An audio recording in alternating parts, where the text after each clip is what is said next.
Okay, so I think we'll get started.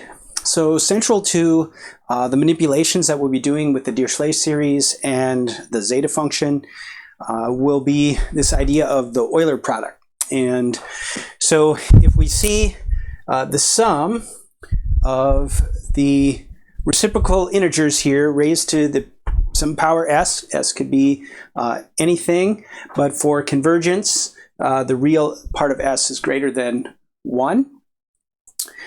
Is equal to this product here, where these are prime numbers, and then this is just counting over all of the prime numbers, 2, 3, 5, 7, all the way up.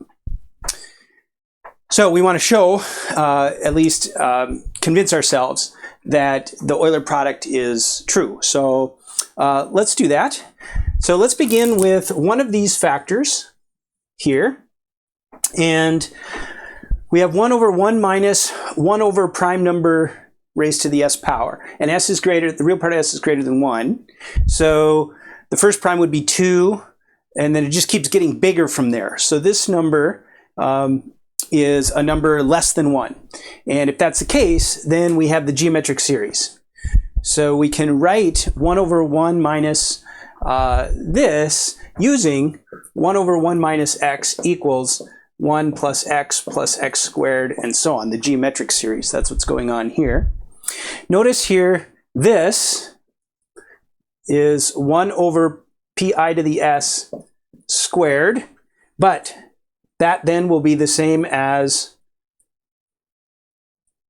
this squared, and then the 2 comes in there. So that's where these are coming in. So this is squared, cubed, and so on. Now the product, so we're just going to take the product of this, and this is ranging over all the primes, so first prime, second prime, third prime, and so on. And we're just going to multiply out these geometric series.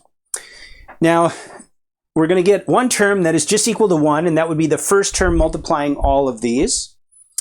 Then we're going to get this, we're going to get all of the single prime terms here, because they would be multiplying themselves and then ones all the way down the lines. That will certainly show up in this multiplication. So we can write that like this. And then we will get pairs. So we might get 1, 2. And so that will get all the cross pairs.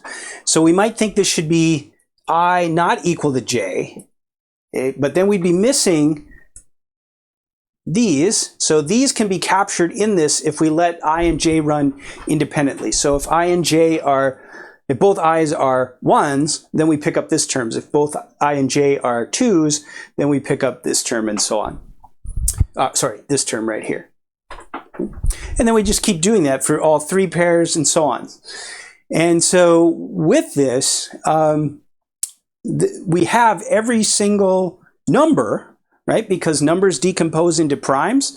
There are no numbers that aren't some kind of decomposition of primes. And with this infinite series, we have all possible decompositions of primes. So we can write this sum into one big sum over all of the numbers raised to the s power. And so that gives us the Euler product there. Now, we define the Riemann zeta function as being equivalent to this series when this series converges. And then we take the Riemann zeta function to be analytic over this region, which this is. And so we can do analytic continuation into regions where S does not satisfy the convergence here. So, and then we know if we have an analytic function equal here, then that can be extended. If that analytic function can be extended, then that can be representing an analytic continuation of this sum into regions of S in the S-plane, complex S-plane, where this sum couldn't go based on the requirement for convergence here. So that's the Riemann zeta function. Riemann zeta function is got a lot of important properties. It shows up in many, many places in physics and physical chemistry. So we want to have some familiarity with the zeta function. So we're going to go through some manipulations of the zeta function itself. in this lecture. So we've gotten the Euler product, so that means whenever we see this sum, we could use that product if we need to. So let's start by taking a preliminary step. Let's just look at the log of the zeta function. So if we use the log of the zeta function, we don't want to put that sum in the log because that's harder to work with, but log of a product, pretty easy to work with. So we will stick the product version of the zeta function in, and then we'll just do some manipulations here. This log of a product will be a sum of the logs of the individual terms. So it's a way to turn that product into a sum. And we can rearrange this. So what I'm going to do here is just multiply top and bottom by p to the is over p to the is. And so then in here we have a little more simplified form that's under the log. Now we use properties of logs again. So log of a over b is log of a minus log of b. So we get two terms here, one coming in negative because it's in the denominator there. All right, so that's the log. We're going to use this now when we consider this important function. And lots of times with these analytic functions, like the zeta function or the gamma function, these special functions, one likes to look at the derivative over the function itself. And with the chain rule, that is just the so-called logarithmic derivative. So there are many times that you're working with some complex function or analytic function and you want to take the logarithmic derivative. And so that's what's happening here. So this is equivalent to this via the chain rule. And now we did this up here, so then we're just going to stick that in there.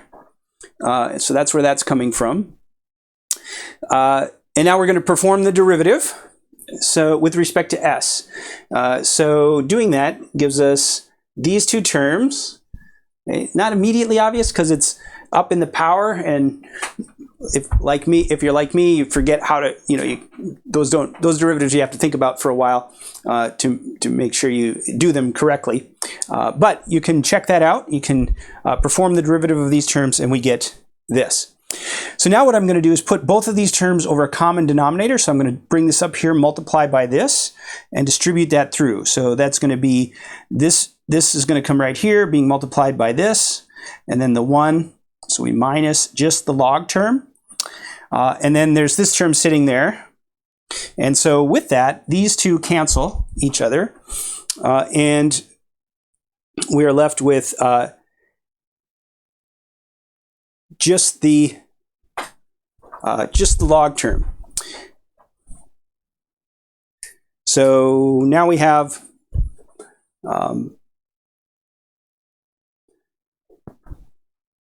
so we have minus log pi over this. Now what I'm going to do here is I'm going to pull out a ps and then write that as 1 over 1 minus pi to the s. So that's pi to the s. So that's going to get us kind of getting back into this form that sits up in here. So with this now, I'm going to do the same trick as we did over here and write this as a geometric series. So we have minus log pi and then pi to the s times the geometric series. Okay, now this will take a little bit of thinking here, but we want to write this as a sum over all the numbers. But all the numbers aren't going to be there. So we're going to need some kind of coefficients here that are sometimes 0. And that's often very common in this type of stuff, is you have these terms that are active and then some terms are 0, and you want to be able to write a single summation, and you do so by defining some function that will be 0 for certain n values. Well, it turns out very interestingly and with some deep consequences that the zeta function, when you do things like this, you get really important functions in what's called multiplicative number theory. And we won't be going into that in this lecture, but we will be seeing all these functions from multiplicative number theory. And what we see here is the Mangoldt function. And this is a function that just turns on, and it's log p. So we can kind of see that sitting up in here. It's log p when n is some power of a prime. And that's all we're seeing here, are powers of primes, right, when this multiplies through. And then it's 0 when we don't have powers of primes. And so this whole sum reduces to a closed form, or summation form of over all numbers when we use the Mangoldt function here. And then the minus sign sitting out here is just to take care of this minus sign. So the logarithmic derivative of the zeta function is the sum of the Mangoldt function coefficient. So this then is the form of a Dirichlet series, which we talked about. We just gave the form of that in the introductory video, where the Dirichlet coefficients are the Mangoldt function. Okay, so this is related to a more general Dirichlet series, and also related to things in number theory. Okay, let's do one more for this, and then I'll erase the board, and we'll come back and do a few more. As we go through these, we're going to use different strategies, so in some cases it'll feel a little bit repetitive, but it's good to see it again, and then in other cases there'll be new ideas, sort of like what we saw here compared to there. Okay, and we'll see a new idea here a little bit. We're going to look at the zeta function times itself, or the zeta function squared. And now instead of working with the product side, we're going to work with the summation side of the zeta function here. And what we're going to do is just make a table. And we're going to write all of these terms out and all of these terms out. They're all being multiplied by one another. So we're making a table of all the terms that are in here. And each term that's sitting in this table then will be part of this big double sum over n and sum over m. We need two different dummy indices here. Even though it's the same s, we need different dummy indices in the sum here. So let's look at what's going to happen here. We're going to get down the diagonal, we're going to get these self terms, I to the s, and these aren't primes now, these are just all possible numbers. And then we'll get the cross terms, and we'll get each cross term twice, or the order here will matter. It'll come in twice because this is a double independent sum. Okay, now we're going to consider numbers that are a product of n and m. So these are products of n and m. M is j, n is I, for example. So we're looking, actually then, if we flip that on its head, we're looking for the divisors of n. And there's this important function, again, in multiplicative number theory, the tau function. Sometimes this is, the sigma is used, but this tau function is the number of divisors for a given number. So for example, we're going to do an example here where n equals 10. 10 has 4 divisors, 1, 2, 5. So 1 times 10 is 10. 2 times 5 is 10. So we have 1, 2, 5, and 10 as its divisors. And we're going to claim here that this is what zeta squared is. And so maybe you could pause the video and just think about, try to convince yourself, thinking generally about i's and j's, that as we add up all these terms, we're going to get exactly the number of divisors worth of terms for each particular n value here. Right? I probably should have used a different letter here. This is a different letter than now this starts over with its own dummy index here. Okay, so let's go to this example of 10. Just to, if you're having a little trouble seeing that more generally with i's and j's there, let's look at, wow, gosh, these should be, let me call this m and m. i's and j's are fine. Okay, so let's look at 10 here. So somewhere on this table, 1 over 1 times 10 to the s is going to appear. Somewhere on this table, 1 over 2 times 5, 5 times 2, because these would be the cross terms here. And then somewhere on this table is going to be 10 times 1. And those are the only spots on the table where the denominator is going to be equal to 10, 10 to the s. And so how many are there? Well, there's 4 in this table. These are all being added together. So we should get 4 10 to the s. And 4 is indeed the number of divisors, 1, 2, 3, 4. And so this shows us a way to get kind of a strategy to get this unintuitive when you first look at it.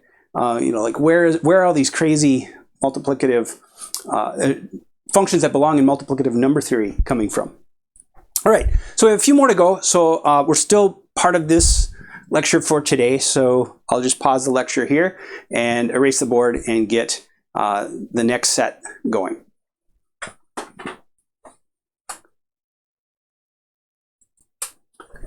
Okay, let's continue with these manipulations. There's going to be a lot more than what we're going to do here, but we'll just do a couple more just to bring in some of these different ideas and give us a look at some of these other multiplicative functions. Okay, let's just try the reciprocal of the zeta function. Here it makes sense to use the product because we don't want to take the reciprocal of the series. And so when we do that, we get this. Remember, in the original, it's 1 over this. So we're taking the reciprocal, so it'll just be this. This we can just multiply out. And when we do that, we're going to see that there will be terms. Of course, there'll be a term that just has 1. And then there'll be a term where each one of these each of the ith primes will multiply just 1, 1, 1, 1 the rest of the way. Then there will be times when we get the cross terms, 2 multiply, then 1, 1, 1, 1. Now, it's important to note here that we don't have any additional sources of P1, for example. So P1 will never multiply itself. So when we do this sum, we have to indicate that we don't get any of the self terms there. This will come in as plus because both of these, if it's a cross term, they're both coming in negative here. So it'll be negative times negative, which would be a positive. Then for a third term, it would be pi times pj times pk times 1, 1, 1, 1, 1, all the rest of the way. Again, no self term or no self term, so we can't have like pi times pj. So we have I, j, and k mutually do not equal one another during this sum. And so we get this alternating sign, and we get then this sum collapsing into, again, another full sum Dirichlet series where the Dirichlet coefficients are an important multiplicative number theory function. And that's this mu function here that is simply, it's like a parity for the number of primes. So it's -1 to the k, where n is up through pk here, and they're all distinct. And we notice here this is all distinct. So there just happens to be this convenient function in multiplicative number theory. Then it's 0 if there's any repeats. So this would be any number that has multiple components of the same prime. And then we need a special case when n equals 1, just to have this 1 sitting out in front. And so then that is the result of this summation. So again, unintuitive, but when you work it through like this and then make those connections to these well-known functions from number theory, then you can write the Dirichlet series for it. Okay, let's look at a ratio of a scaled zeta function. So we're going to do zeta s over zeta 2s, and then we'll do zeta 2s over s, and that will kind of complete our manipulations here. So I'm going to write this just naively, just write this as the product over the product. But since these are products and not sums, we don't need 2 separate dummy indices here. We can write this as a simple as a single product, and then we're gonna, this is 1 over, so I'm gonna flip this up here, flip this down here. So notice the 2s term comes up here, and the single s term comes down there. Now, what do we notice here? We have 1 minus 1 over p to the 2s. And that's going to be, we can think of this as 1 minus 1 over p to the s squared, right? Which then is also 1 minus 1 over p to the s squared, right? And so let's just call this x. So we have 1 minus x squared, and we can factor that into 1 plus x times 1 minus x. So when we FOIL this out, we get 1 minus x plus x minus x squared. And so we can take this term and factor it. And what's nice is when we do factor it, where we do that, let's see, right here, then one of the factors cancels with that term that's up top. So it essentially, by factoring, we reduce the power and get rid of this 2 that is causing some problems here for simplification. So then we're left with 1 over 1 plus x. Well, not quite the geometric series, but close. So we get the alternating signs in that geometric series. So we have coming in, these come in as alternating, oh, sorry, right here, alternating signs. And notice this would be like P1, P1, P1. So P1s for all powers are there, P2s for all powers are there, so PIs for all powers are there. They're all getting multiplied. So we're going to get the 1 times 1 times 1 times 1. Then we're going to get each of the single terms coming in negative. Then we're going to get the cross terms and picking up these guys. So we saw that earlier in one of the other derivations. So now distinctly here, this is, notice this is I and j can equal each other, and that will help pick up these terms. And then we have the triple, quadruple, and so on. So is there a function in multiplicative number theory that will allow us to use that as the Dirichlet coefficient? And there is this lambda function. This is similar to the mu function. It's a parity on this, but we can now repeat. So it's just a parity on the number of primes. And so this is our total function here. All right.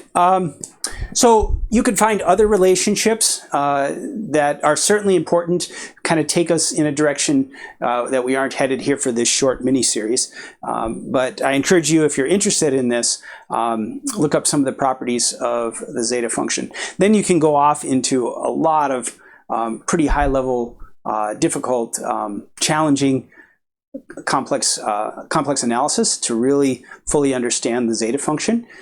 So it's a beautiful, beautiful subject, but we're gonna kind of cut from here and start to sort of head in some just applications of where this shows up in physics. All right, so that's it for lecture number 1 here.